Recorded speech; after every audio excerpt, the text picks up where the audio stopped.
Mm. Welcome to Down the Rabbit Hole. This is episode 62, and we are talking about an urban legend that takes place in the armpit of America.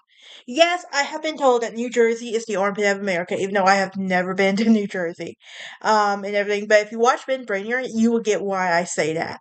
But this one's going to be a bit of a long episode, so I'm gonna jump right into it, but before I do, hit that like button, ring that bell for notifications. Also, please subscribe, help a girl out. So you know the intro. We talk about many random things.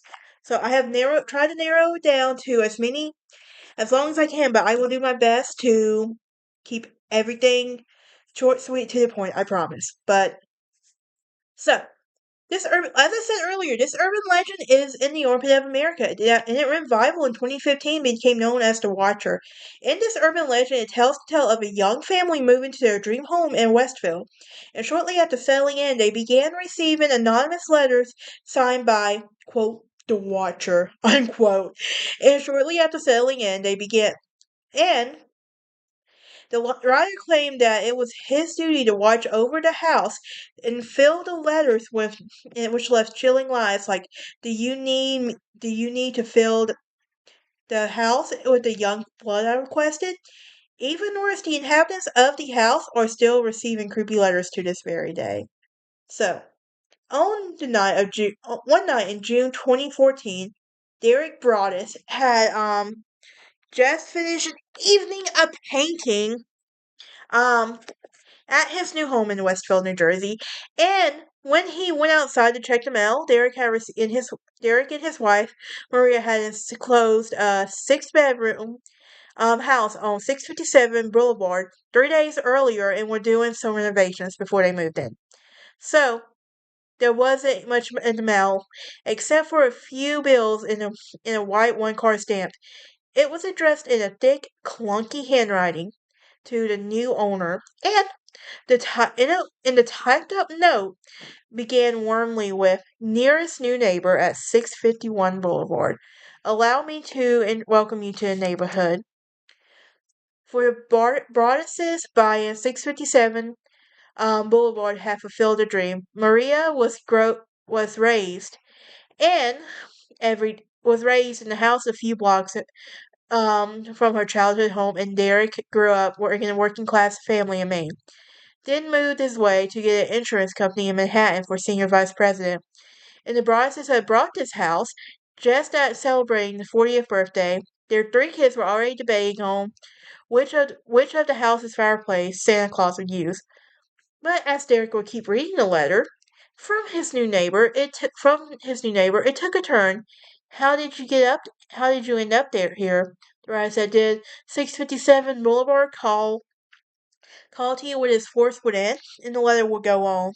And it has been the subject of the family for decades, and it even approaches its 110th birthday, and it has been put in charge of the watching and the rating for his second coming. My time. Do you know the history of the house? Do you know what lies within the walls? Why are you here? I will find out. And the author's reassurance had apparently already begun. And everything in the letter identifies the house as even their minivan. Sounds like they have a stalker, right? But anyway, as well as the house workers were renovating, and everything, it also goes on to say, I see already that you have flooded 657 Boulevard with contractors that you can destroy the house and make 657 Boulevard very unhappy. Now, early in the week, Derek and Maria had gone to the house and chatted with a few of the neighbors while their children, who were 5, 8, and 10, ran through the backyard with several kids in the neighborhood, and the letter writing seemed to have noticed that you have children. I have seen them. So far, I'm thinking I might have counted three. Um, and the anonymous correspondent began asking if there was more on the way. Now, asking, like, yeah. Now it was after 10 p.m., and Derek Broadus was home alone, and he raced around the house, turning off the lights so no one could see him inside. He then called the Restville Police Department. An officer came to the house, and he basically asked, "What the F is this?"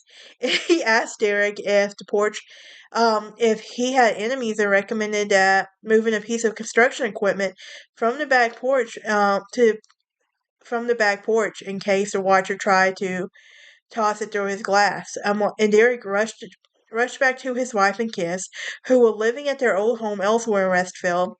And that night, Derek and Maria wrote an email to John and Andrea Woods, the couples who sold a house on 657 Boulevard, and asked if they had any idea who the watcher might be or why they had sent them handwritten notes. Andrea would reply the next morning with, "A few days before moving out, the witnesses had also received a letter from the watcher. No, it has seemed odd," she said, and much similar to their situation. Now, in their 23 years of living in the house, they thrown never received anything like that in their 23 years, and had thrown a letter away without thought.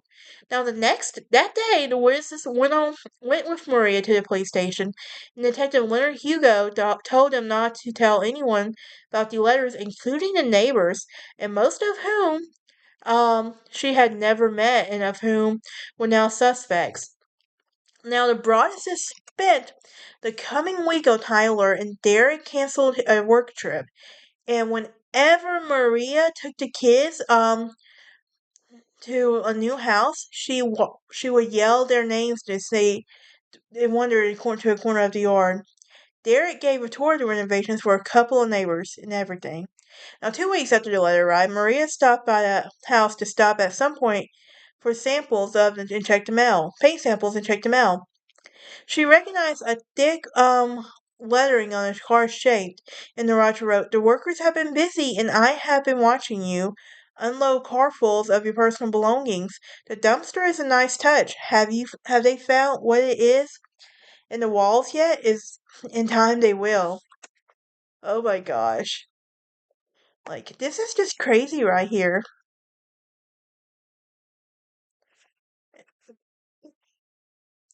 Anyway, Um, Derek and Maria stopped bringing their kids, and after they moved in and everything. And many Westville residents compared their town like to Mayberry, the idyllic settling of the Andy Griffin Show. Now, I love the Andy Griffin Show. Just putting that one out there and everything. But yeah, and Westville is about 45 minutes from New York, and it is a bit too slow for singles, meaning the town's 30,000 residents are largely well-to-do families. And that year, Bloomberg ranked the 99th richest city and everything. Now, one activity all the locals are organized is a treacherous is trying to buy a house, and there is a lot of money and a lot of ego. Now, let's worry to know that the house was built in 1905 at 657 Boulevard, which perhaps was the grandest home on the block, and which was the woodest put on the market and everything. Now, the letters did not indicate proximity that they have been processed in Kearney, the U.S. Postal Service description for the Northern New Jersey area, and everything. So, the witnesses never put up a for sale sign, and only a few days after the contractors arrived, the renovations were mostly interior and everything. And Derek and Maria walked Detective Hugo around the house. They showed him the easel on the porch that was hidden from the street by vegetation, making it difficult to see unless someone was behind the house or right next door. Now, a few days after the first letter, Maria and Derek went to a barbecue across the street, welcoming them to their new homeowners to the block. And the Brosses hadn't told anyone about the Watcher, as the police had instructed them not to. And at one point, Derek was chatting with John Smith, who lived 2 doors down, when Smith told him that the Langfords who lived between them, Peggy Langford, was in her 90s, and she was several of their children, all in their 60s, lived lived with her, and the family was a bit odd, to say the least. Derek thought the case had been finally solved. The Langford house was right next door to the easel on the porch and everything. Now, what the Briases took Lugo, in the family, and he said he already knew about a week after and everything. So, but there wasn't much hard evidence, and after a few weeks, the police chief told Brazos that, short of a mission, there wasn't much the department could do as well. Now, frustrated, Brazos began their own investigation, and Derek became obsessed, to say the least. He set up webcams, and he spent nights and crouched in the dark and everything. Now, they also turned to several experts, and they employed many PIs who stalked out the neighbors, ran backwards, checked the Langfords, but didn't find anything noteworthy. And Derek reached out to a former FBI agent who served as an inspiration for Clarice Starling in The Silence of the Lambs. Um, so now it's important to note that they didn't think that the Watcher was likely to act on any threats, but the letters were enough typos and errors to imply a certain erratism and everything. And the house is crying from all the pain it is going through, and that you have changed made it so fancy and everything. And then it was also recommended that look into a former housekeeper of the descendants. Perhaps the Watcher was jealous of the Burgesses had brought the home, and the Riley couldn't afford it. Could be, and everything, but yeah.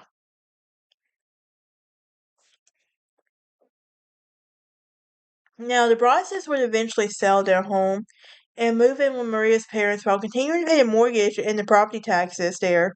Like, and 6 months after the letters had arrived, the Broadses decided to sell. And they initially listed at more than what they paid for, but to reflect the renovations they'd done. But a few words more gossipily led them to with everything. But what do y'all think? Do y'all think this is actually legit? Like, do you think it's just creepy? I mean, we had to go down the rabbit hole and talk about it, and that's for sure, honestly. But that is it. Join me next time as we talk about the Storyteller sculpture in Birmingham, Alabama.